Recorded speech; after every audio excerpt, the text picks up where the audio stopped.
Our third lesson this morning comes from 2 Kings chapter 2, verses 1 through 2 and 6 through 14. Let us together listen for the voice of the Lord. Now when the Lord was about to take Elijah up to heaven by a whirlwind, Elijah and Elisha were on their way from Gilgal. Elijah said to Elisha, "Stay here, for the Lord has sent me as far as Bethel." But Elisha said, "As the Lord lives, and as you yourself live, I will not leave you." So they went down to Bethel. Then Elijah said to him, "Stay here, for the Lord has sent me to the Jordan." But Elisha said, "As the Lord lives, and as you yourself live, I will not leave you." So the two of them went on. 50 men from the company of prophets also went and stood at some distance from the Jordan. Then Elijah took his mantle, he rolled it up, and struck the water. And the water was parted to the one side and to the other, and the two of them crossed on dry ground. When they had crossed, Elijah said to Elisha, "Tell me what I may do for you before I am taken from you." And Elisha said, "Please let me inherit a double share of your spirit." Elijah responded, "You have asked a hard thing, yet if you see me as I am being taken from you, it will be granted. If not, it will not." As they continued walking and talking, a chariot of fire and horses of fire separated the two of them, and Elijah ascended in a whirlwind into heaven. Elisha kept watching and crying out, "Father, Father, the chariots of Israel and the horsemen." But when he could no longer see Elijah, he grasped his own clothes and tore them in two pieces. He picked up the mantle of Elijah that had fallen from him and went back and stood on the bank of the Jordan. He took the mantle of Elijah that had fallen from him and struck the water. He said, "Where is the Lord, the God of Elijah? Where is God?" He struck the water again, and the water parted to the one side and to the other, and Elijah crossed the river. This is the word of the Lord. Thanks be to God. Nearly 3 years ago now, I shared a story in a sermon entitled "An Inheritance of Faith."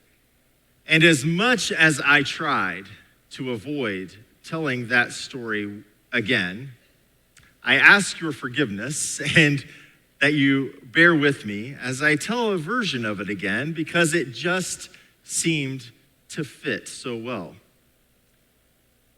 Many of you have heard me speak lovingly about my paternal grandfather, William James Shivers. He went by James, and he was born and raised in Texas, just outside of Dallas. His dad, also William James, owned a carnival, among many other businesses, we will call them. He left the family when my grandpa was only 6 years old. No one knows why, and no one really knows where he went. Because of that, Grandpa had kind of a tough childhood. But he became quite the athlete growing up. He played semi-professional baseball. He was on a traveling football team that played against all of the big Texas schools during the spring, back in the day of leather helmets and leather shoulder pads. And he boxed. All 5'5" of him. All 145 pounds of him. The story goes that he owned restaurants in the area and was a bit of a rebel-rouser into his young adulthood and a little bit beyond. Until in his mid-30s, when a traveling tent revival came through town. It was during that revival that Grandpa decided to, in his own words, give his life to the Lord. His wife, Beulah May, had a different version of the story. She claimed until the day she died that she prayed my grandpa into the heavens. Whatever the case, from that moment on, Grandpa devoted his life to Christianity and nearly immediately decided to go to Bible college in Missouri, where he then became an Assembly of God minister. Grandpa Shivers was my earliest and up close and personal example of what it meant to be a pastor. I watched him curiously and with fascination, how he took care of people and interacted with them, how he prepared sermons, and how he tended to the soul of our family and his own personhood. He loved to spend time outdoors. He was an avid fisherman and hunter, and he was always up for a good game of catch. Some of my most fond memories of him are sharing the pier with him on the pond by our house, fishing for bluegill and, if you were lucky, an occasional bass or catfish, or of donning baseball gloves and tossing a ball back and forth in our front yard. It was and is still an honor to be the grandson of Reverend Shivers, or Brother Shivers, as many would call him. One afternoon, as a young man, I came back to Marion from Indianapolis for a visit. Right away, my dad said, "Hey, let's go for a drive." And that was common practice for my dad, Jim Shivers, and me. Most of the time, I didn't know what our destination was, and frankly, I really didn't care. What mattered to me most was that my dad and I were together. This time, as we pulled out of the driveway, my dad told me where we were going, that we were going to go visit my grandpa at the retirement home. Grandpa had been a widower for about a decade at this point and was in his early 90s. Often, Dad and I would go visit him when I was in town for the weekend, but this time, somehow, something felt just a little different. Grandpa was sharp and still preached and taught a few times a month until he was in his late 80s. And he did the New York Times crossword puzzle every single weekend in pen. At this point, he really didn't have the strength to do any of that anymore. He had cancer, and it was clear that his health was on the decline. And on his way to the apartment, my dad said he didn't think that Grandpa was going to live much longer. And he wanted us to visit him as much as we could while Granddad was still able to have regular visitors. Now, there was no way for me to know or to even get close to predicting what was about to happen next on what felt like just a regular old Saturday afternoon. When we arrived, Grandpa was still in bed. After a pleasant exchange of hellos and handshakes and small talk, my dad got right to the point. He said to my grandfather something like, "Dad, you've been the spiritual center of our family for decades. You've loved us, taught us, and encouraged us faithfully. But we know that you're likely not going to be with us much longer. And I would like to ask a favor of you." He asked, "Would you pray over me as I take on this role in the family?" And frankly, I didn't know what to do. I kind of felt out of place, like I wasn't supposed to be there. It seemed like I was about to bear witness to something ethereal, holy, sacred. My grandpa slowly stood up from his bed, and he walked right past me to where my dad was sitting. He placed his once strong hands on my dad's head and prayed a prayer unlike anything I had ever heard before, or frankly have ever heard since. Now, I can't recall any of the words he used in the prayer.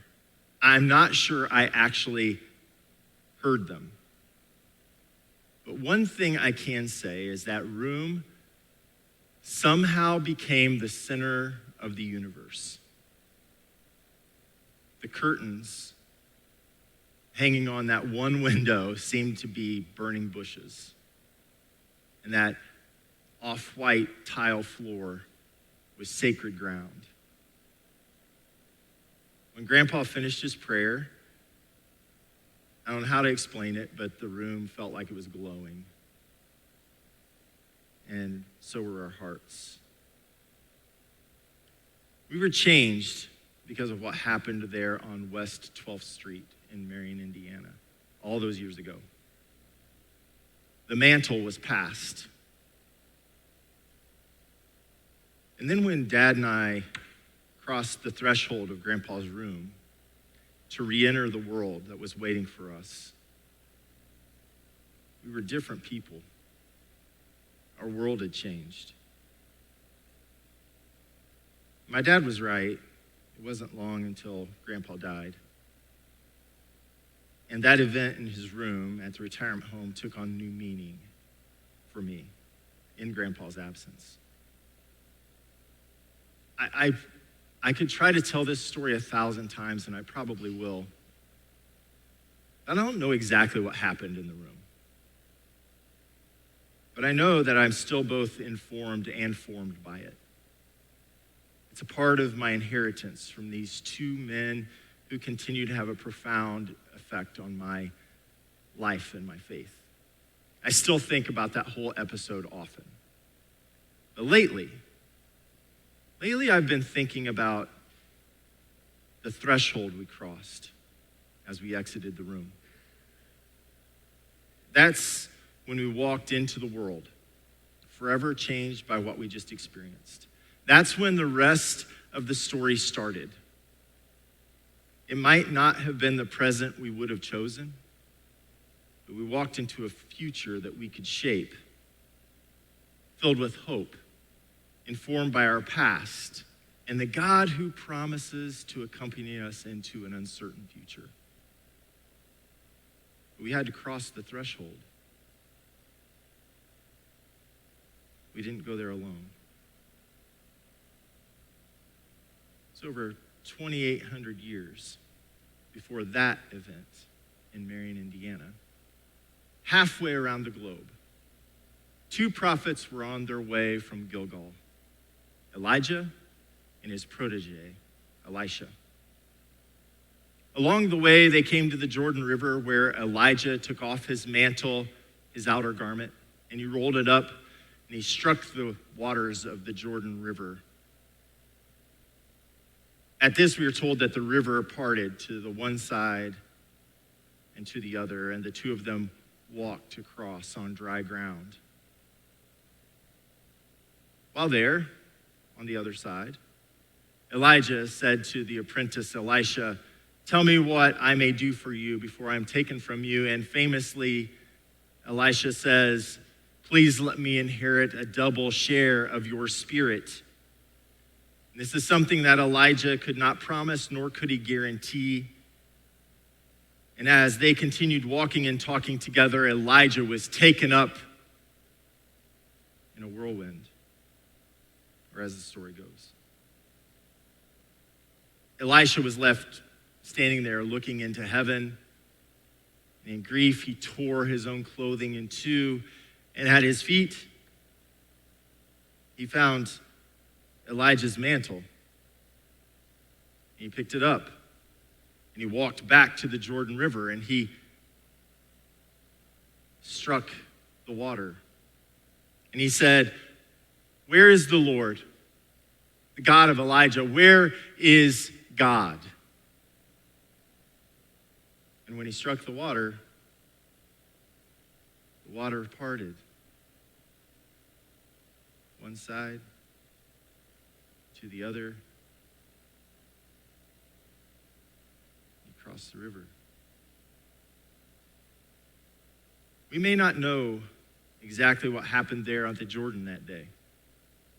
We do know this. Elisha did indeed take up Elijah's mantle, but the rest of the story began when he crossed the river, the threshold, empowered by the Spirit, into his own life's calling. Friends, you too have Elijahs and Reverend James Shivers in your life. You have their faces and their names in your mind right now, probably. They've mentored you, shaped you, shown you the way. They've been an example to you on how to live a life of love, joy, peace, patience, kindness, generosity, faithfulness, gentleness, self-control. They are exemplars of faith. And they have passed a mantle onto you in many different ways. But now it's time to cross the river, to cross the threshold. Now is the time to move boldly into the calling with which you have been called. There's work to do that only you can do. You may find yourself in a present you would never choose, facing a future you can't really imagine. But you don't go there alone. And the next part of your journey begins when you cross the river.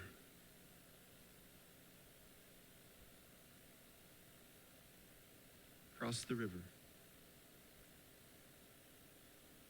To God be the glory. Amen.